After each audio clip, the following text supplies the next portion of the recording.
Hey guys, so the longer the video that I record, the longer it takes to upload, and I need to get home pretty fast tonight. So I'm just gonna go over the problems that I think will give you the most difficult based on what I saw you guys working on in class today. So make sure that you use this as you need and pause and rewind and replay as needed, okay? So let's take a look at this number first. We've got 3/4 of a percent. Well, 3/4 is a really tiny amount, like one whole. That's just one. It's 3/4 is even less than that. So this is what a lot of people, I saw in a lot of people's papers today, they know that 3/4 is the same thing as 0.75. But I want you guys to think about this. 75% is written like this. Well, 75% is a lot bigger than 3/4%, right? Like if 3/4 is less than 1 and this is 75, this is way bigger. So this number right here could not possibly represent this. This is what people need to do. 0.75% needs to be rewritten as 0.0075 because that percent means you're dividing by 100 and moving those decimals over twice.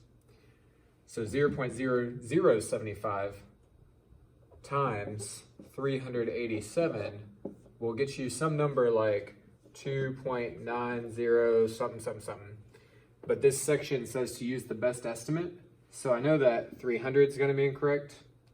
I know that 40 is not going to be close. I know that 0.4 is going to be too small. So 3 is the closest thing to 2 9/10 or 90 hundredths. All right, let's also take a look at number 6. It's a really good example for how to translate sentences. This says, what number is 74% of 58?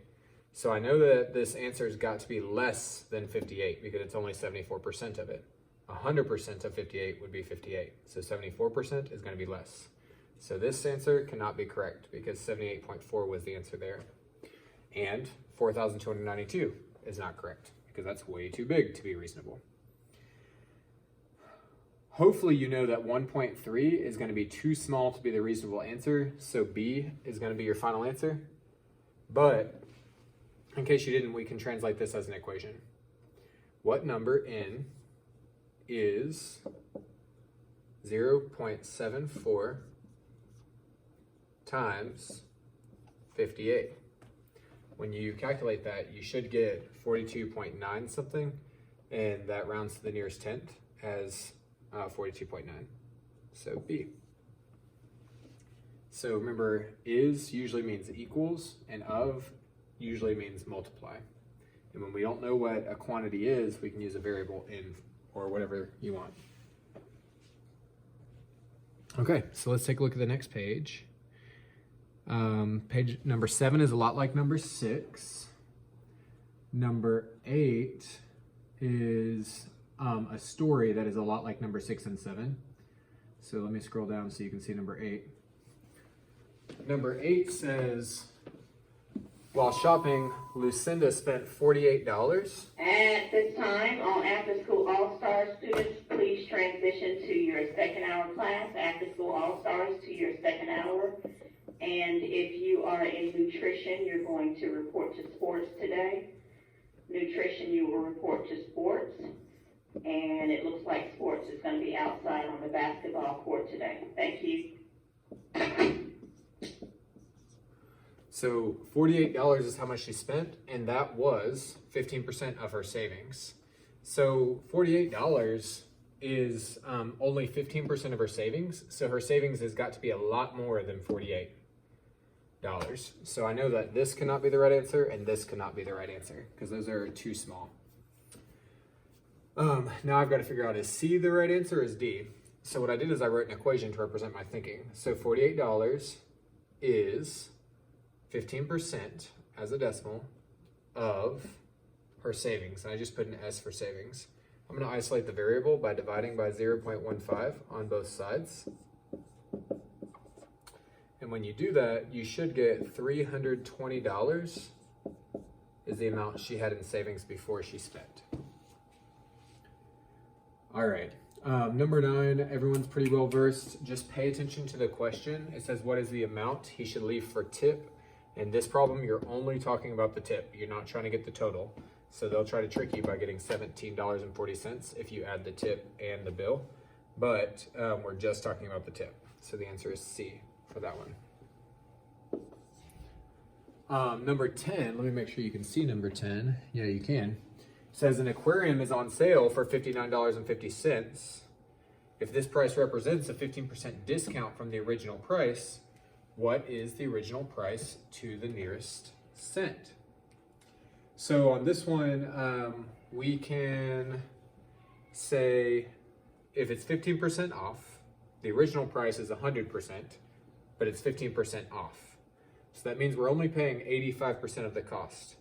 So 0.85 times the original cost. So 85% of the original cost is $59.50. So like I said, the original cost is 100%, but if I take away that discount percentage, I'm only paying 85% of the original cost. So 85% of the original cost is the sales price. And then I solve for the variable cost. And you should get a number like 70, I believe is the correct answer, D. So 70 is the right answer there. C equals the cost is $70 for the fish tank before it went on sale.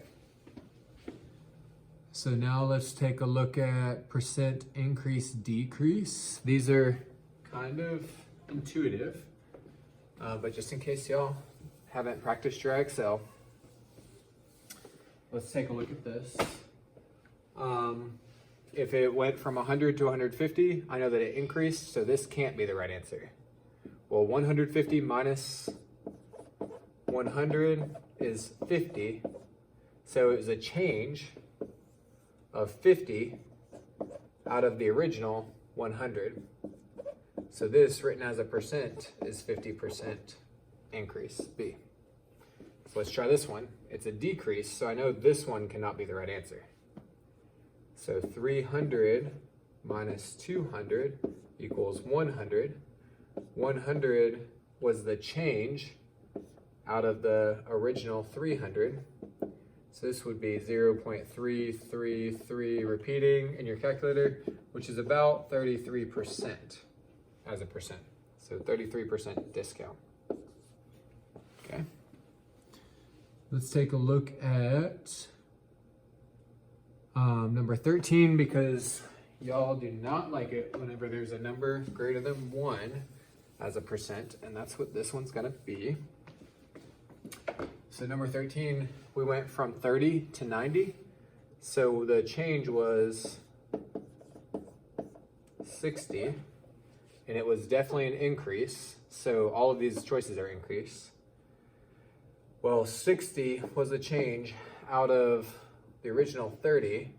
When I divide that, I get 2. Well, I know that 60 is about twice as much as 30. So the answer is 200%. But if I need to use the procedure, my decimal is right here. And in order to turn a decimal number back into a percent, I just multiply it by 100, which means I move the decimal over to the right twice to get 200%. So C. What is the total cost or sale price to the nearest cent? Well, these we should be experts at, so I'm only going to do number 15 because this 5% business right here. So I've got $10 times 0.05, because I had to divide by 100, which means the decimal moves to the left twice, equals $0.50. Well, that is just the tax. I have to pay the tax and the bill, so $10 plus $0.50 equals $10.50. Don't forget to add the tax and the bill on those type problems. Simple interest is pretty basic. So simple interest is where you have the interest times the principal times the rate times the time. So you need to remember this formula. Simple interest equals principal times rate times time. We're not going to do this one because it's very easy. We just have to remember that time is in years, and it is in years, and we just did that 5% problem up there. So let's focus on this one. We've got $300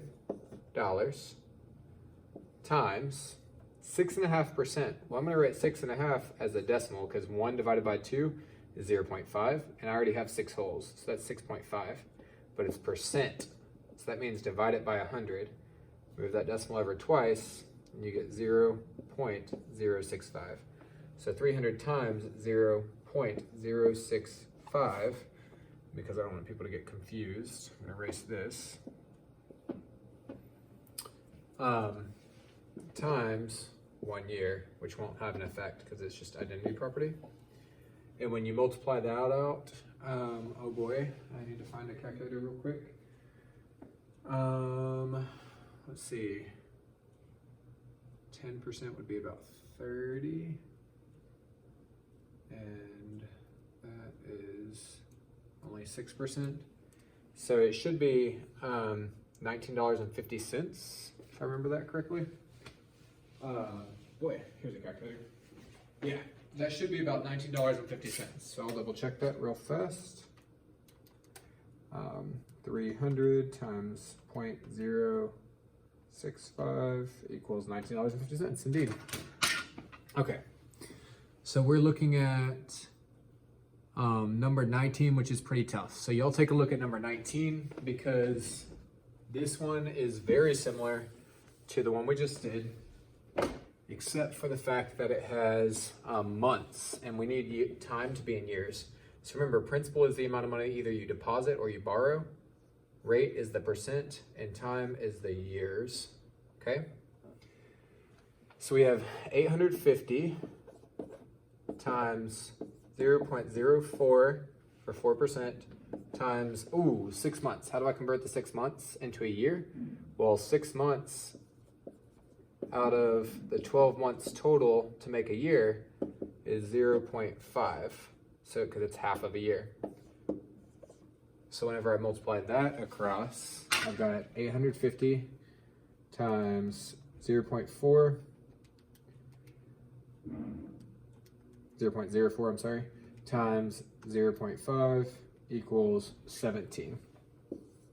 So only $17 was made in 6 months, which is quite a bit of money for just letting it sit there for 6 months. Very low interest rate. That actually seems, yeah, that seems right out of those options.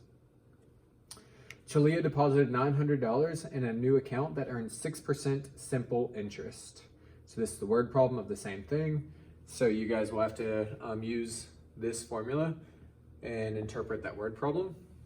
And then finally, we have the last two that are pretty difficult. So let's take a look.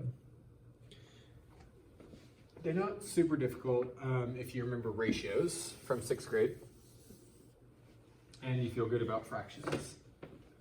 So we have half an inch equals 1 foot. I know that half an inch is 0.5 inches for every 1 foot. What are the dimensions of the scale drawing for a room that is 22 feet by 17 feet? So I have to do this twice. So I'm gonna go ahead and set this up twice. Half of an inch for every 1 foot. That way I can use this method, this butterfly method for both of them. I don't even really need to think about it as butterfly method though. So feet is on the bottom, so I'm gonna keep feet on the bottom for the 22 feet. Well, half is half of 1, so what is half of 22? 11 feet. You can multiply 0.5 times 22 and then divide it by 1, and that will work for any kind of numbers that you have. This one was kind of easy because of the numbers we had available. So 11 inches is the first one, which means that this has to be the answer because it's the only one that has 11 inches in it. So we'll try this just to make sure. We've got 17 feet, and half of 17 is 8.5 inches in the model. All right, let's do the last one. On a map, the scale is 1 inch for every 125 miles. So I'm putting my 1 inch on top, putting my 125 miles on bottom of my ratio. what is the actual distance between the two cities if the map distance is 4 inches? So if 1 inch is 125 miles, that means 2 inches is 250, Madison which Thompson, means 4 please come inches up to is the front office for 500 checkout. Madison Thompson miles. to the front office for checkout. Desiree Boykin, please come up to the front office for checkout. Desiree Boykin to the front office for checkout. You can multiply 125 times 4 and divide it by 1 if you want to use that butterfly method for finding that proportion, solving that proportion. All right, and that is it. Let's upload.